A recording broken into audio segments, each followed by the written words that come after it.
Bonjour, bonsoir à toutes et à toutes. Je suis contente de vous retrouver aujourd'hui pour une nouvelle vidéo dans laquelle on va aborder le vide que peut ressentir le borderline.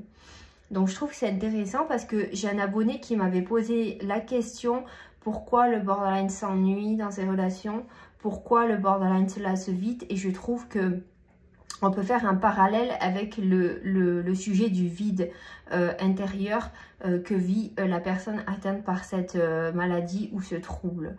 Donc pourquoi le borderline ressent ce vide? Tout simplement parce que c'est ce qui le constitue. C'est un vide intersidéral que la personne touchée par ce trouble ressent quotidiennement. Et c'est quelque chose qui est difficile à comprendre quand on ne le vit pas, parce que les personnes normalement stables psychologiquement, je mets des parenthèses parce que on a tous plus ou moins des faiblesses psychologiques, qu'on soit touché par ce trouble ou non, mais on se sent plus ou moins rempli en fait. On peut être rempli de plusieurs manières dans nos vies.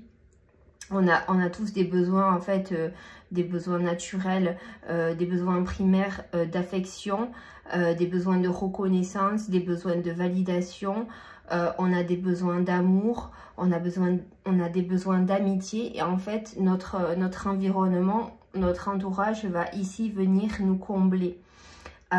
Et quand on est stable en fait et qu'on ne souffre pas de ce trouble-là, en général on n'a pas trop de soucis, on arrive à garder une stabilité, on arrive à être rempli suffisamment par notre environnement, par notre stabilité, qu'elle soit professionnelle, qu'elle soit amoureuse, qu'elle soit amicale. On se sent plein en fait, même si on a des épisodes de la vie qui sont plus ou moins difficiles, on arrive quand même à surmonter ça quand il y a des épreuves, et on ne se sent pas en fait tout le temps vide en fait. On ne sent pas qu'on a les batteries tout le temps à zéro et qu'on a tout le temps besoin de plus de validation, d'amour, de reconnaissance.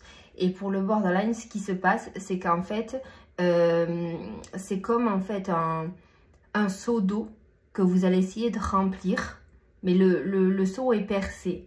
Du coup le seau représente le vide du borderline, le vide intérieur. Et si vous êtes un proche par exemple, vous allez répondre à ses besoins d'amour.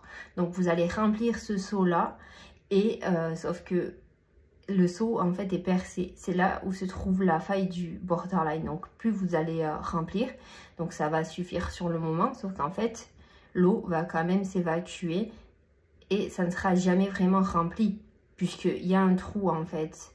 Donc il y a une fuite quelque part, et du coup le borderline n'est jamais assez rassasié. Donc c'est pour ça en fait qu'il peut paraître souvent en recherche constante d'attention, d'amour, d'amitié.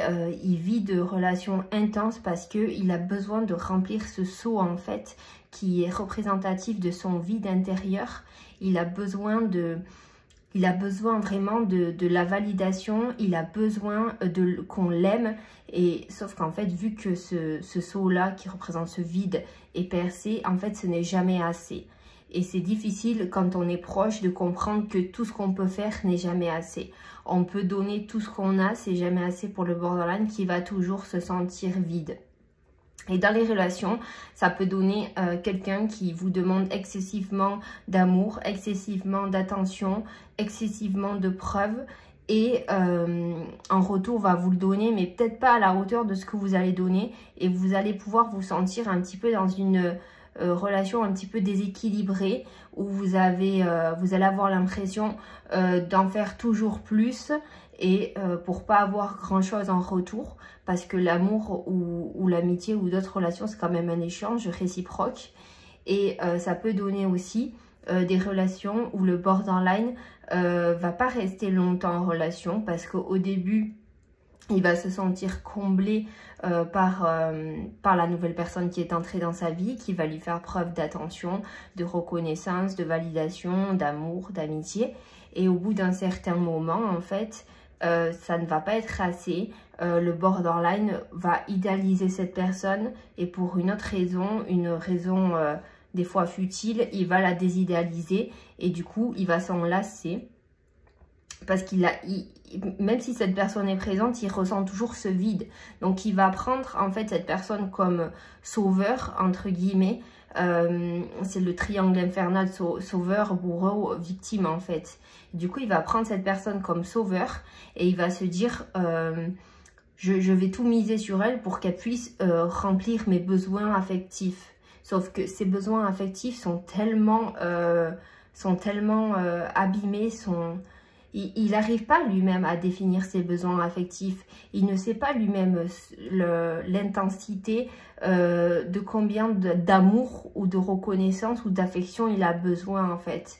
Et du coup, il va chercher à en avoir toujours plus, ou alors ça peut être le contraire aussi, il va se couper des relations parce que il a trop peur en fait de l'abandon et de sentir ce vide encore plus violemment que s'il est abandonné dans la relation.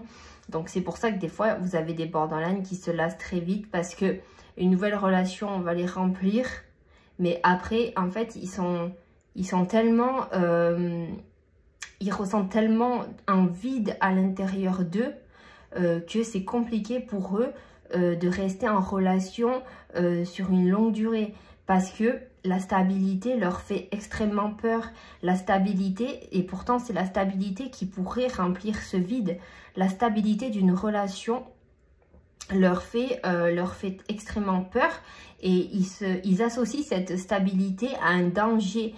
Du coup, quand une personne stable se présente dans leur vie, ils vont le vivre en fait comme quelque chose de potentiellement dangereux et ils vont se sentir menacés et cette personne, aussi bienveillante qu'elle soit, elle va tout donner en fait et elle aura la sensation de faire jamais assez et le borderline va partir parce que personne à part lui-même pour remplir ce vide-là. Et ça, le borderline a du mal à le comprendre en fait. C'est quelque chose qu'il a du mal à concevoir. C'est pour ça qu'il y a beaucoup de dépendance affective dans ce trouble-là. Donc soit on a des personnes qui se coupent des relations justement pour pas souffrir, soit on a des personnes qui s'attachent comme des aimants aux relations qui se présentent à elles. Et en fait, c'est des personnes en fait qui enchaînent les relations aussi, des fois, ça peut arriver, ou qui restent bloquées sur quelqu'un longtemps parce qu'elles attendent de cette personne de remplir en fait ce vide existentiel, sauf qu'elles n'ont toujours pas compris qu'elles seules doivent remplir ce vide en fait. Ça ne viendra pas de l'extérieur, on se répare soi-même, les autres ne nous sauvent pas, les autres peuvent juste nous montrer le chemin et après c'est à nous de trouver la force en soi, en fait de se remplir. On a besoin de se remplir nous-mêmes et comment vous voulez aimer les autres quand vous ne vous aimez pas? C'est pas possible en fait. Donc déjà il faut apprendre à s'aimer soi-même et à se remplir soi-même au lieu d'attendre des autres en fait qui nous donnent une reconnaissance qu'on n'a jamais eue, un amour qu'on n'a jamais ressenti parce qu'on n'a pas d'amour pour nous et on vit en fait à travers, quand on est borderline, on peut vivre à travers le regard que les gens ont de nous. Et si le regard est bienveillant et si on voit qu'on est aimé, on va se sentir bien. Par contre, si la personne devient un petit peu distante, qu'on a abandonné, là c'est le drame et c'est la preuve qu'on n'a pas su encore remplir son vide de soi-même. Donc ça c'est important à comprendre parce qu'il y a 1000 façons en fait de remplir son vide. C'est déjà par des petites choses quotidiennes.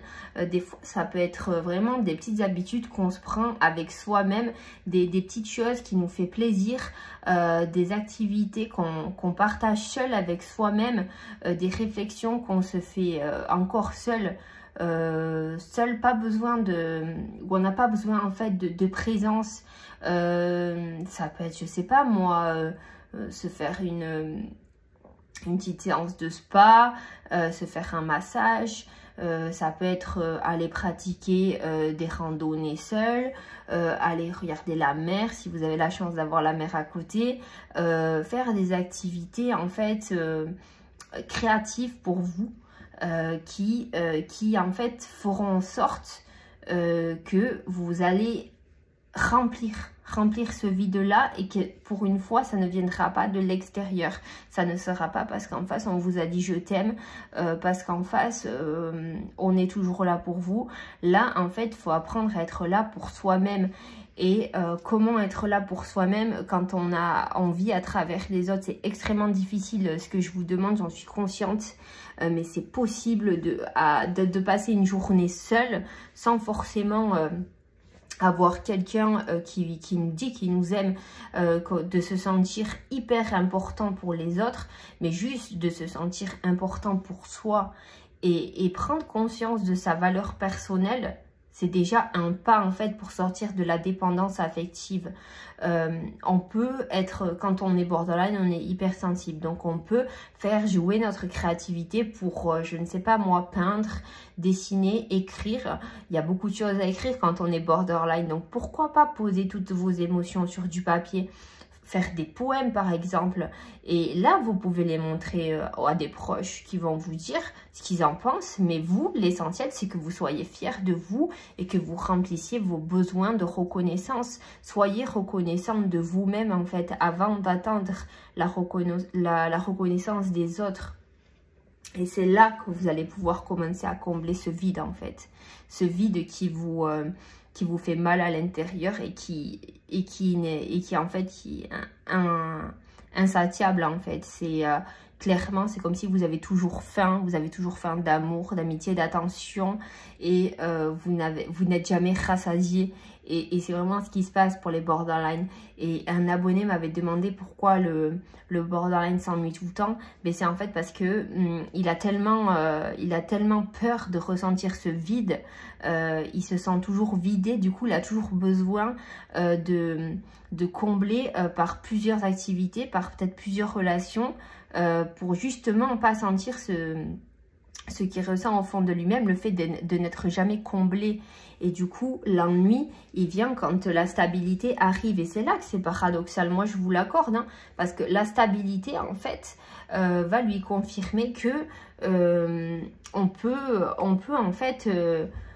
peut vivre une vie en fait tout à fait calme, tout à fait stable, et ça il en a très peur. Et du coup quand une relation devient stable et devient sérieuse, pour lui en fait c'est synonyme de routine, et vu qu'il n'est pas habitué au calme, il ne connaît pas de stabilité intérieure, à l'intérieur de lui c'est un volcan, pour lui c'est pas normal. Donc du coup il va faire en sorte de saboter la relation, de se faire quitter ou de quitter la personne pour pouvoir revivre par exemple la magie des débuts d'une nouvelle relation par exemple. Donc voilà, c'est vraiment ma petite réflexion du jour. Et j'espère qu'elle vous sera bénéfique. Sachez quand même qu'il faut retenir avant tout, c'est qu'on se sauve soi-même, on se remplit soi-même. Les autres sont un plus. Il faut vraiment que vous ayez à l'esprit d'être... que les autres, en fait, une relation qui vous tient à cœur soit en fait la cerise sur le gâteau. Et le gâteau, c'est vous. Le gâteau, c'est vous qui le construisez. Et c'est comme si vous construisez un château de sable, en fait.